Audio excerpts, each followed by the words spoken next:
All right, so here's my little time-saving tip for you today.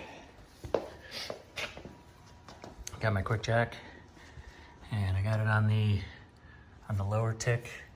It's the upper tick where it can be up high. This is the one that's where it's kind of medium height, but it'll work for either one. I got this rope going across there. Let me show you why. So when you lift it up, in order to take it off that tick, and you can go ahead and lift this up, switch the cam over so that it'll actually be able to slide down. Well, now you gotta go all the way over to the other side of the car, right? Well, got this rope here, and pull on that, undoes the cam. Now you can let it down without having to go over to the other side of the car. There you go. That's my tip for you today.